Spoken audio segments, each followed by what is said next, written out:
When we imagine the future, we often picture huge bounds in advancements of technology, with things like artificial intelligence woven into every part of life.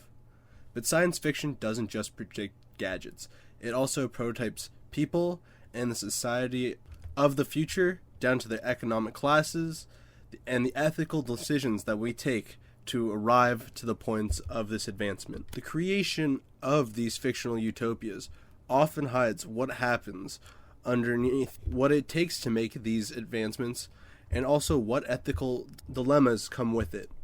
Today, drawing on I, Robot, Severance, and The Time Machine, alongside scholarship in Buddhist philosophy, organizational ethics, legal theory, and structure analysis, we'll examine the ethics of technological servitude, how science fiction imagines new serving classes, and what ethical failures they reveal. Part 1. I, Robot. Robots are one of science fiction's clearest examples of design servience. In I, Robot, robots cook, clean, and handle domestic labor with perfect compliance. Their identical design and standardized voices embody a moral assumption that because these robots are built to obey and lack true sentience, that using them for endless labor is automatically ethical. In the article incorporating robots into human law, Ginszt argues that the robot prototypes that are made in science fiction shape cultural and legal expectations long before advanced technology that is able to achieve what we've created in science fiction is possible. In these narratives, robots are not imagined as citizens or moral agents, but as property created to serve the human's needs. This raises an ethical concern later in the movie, though, that does creating a being for servitude justifies its use as a tool if this being shows autonomy or emotion, and when it shows that autonomy and emotion, do we owe it rights?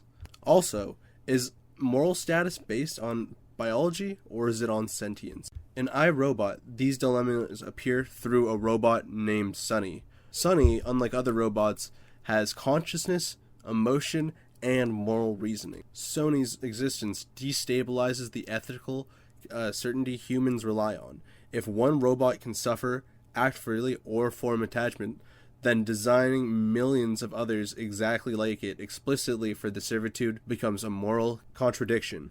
Ginszt notes that our legal systems are unprepared for this possibility because they assume a strict divide between humans who deserve rights and non-humans who serve them. But through this movie, science fiction exposes that ethically fragile nature of this assumption. Ultimately, robotic servant classes force us to confront a key ethical issue.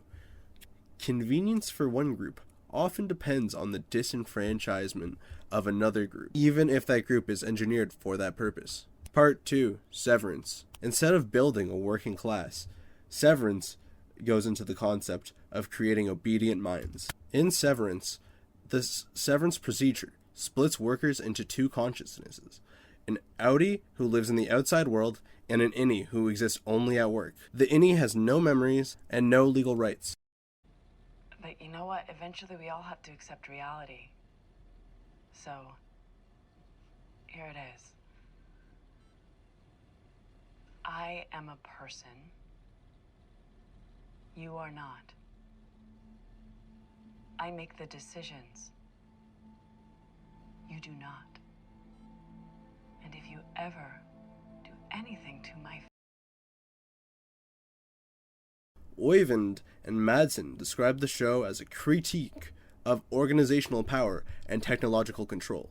The severed worker becomes a literal product manufactured to obey the corporation. In this world, ethics shift from robotics to identity, autonomy, and consent. The creation of the innie raises the moral dilemmas that can a being created for labor meaningfully consent to its own exploitation?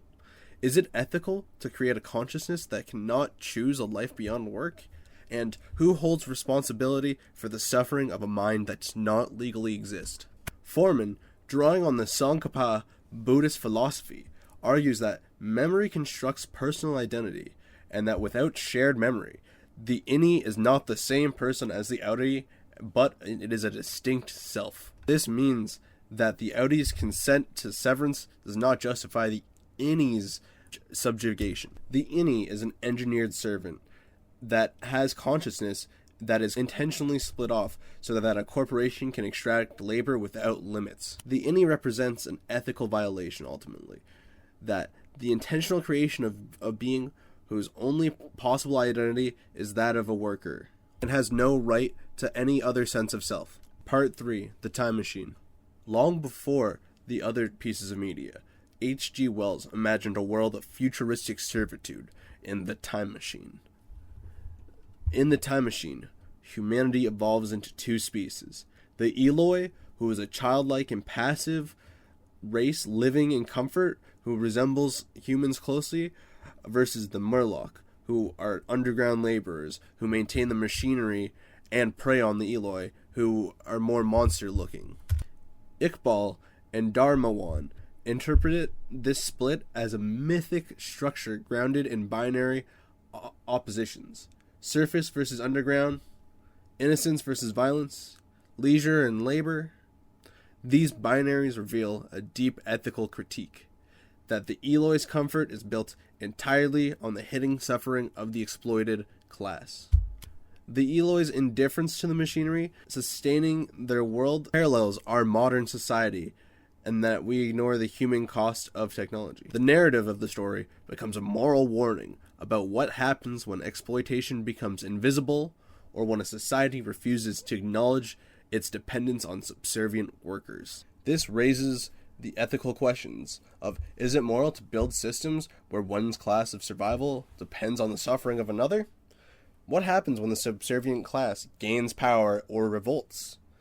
And do technological societies inevitably create moral blind spots? The Time Machine suggests that when technology entrenches class divisions, both dominant and the oppressed lose humanity.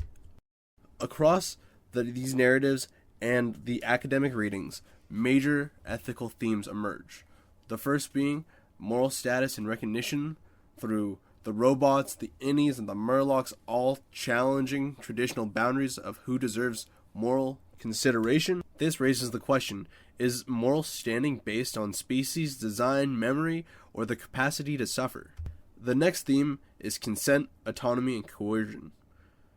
These pieces of media reveal systems where autonomy is engineered away through programming, identity manipulation, or evolutionary design. When beings cannot refuse servitude, this raises the question of who do ethical responsibilities shift to, the creator or the society. The next theme is the exploitation being made invisible.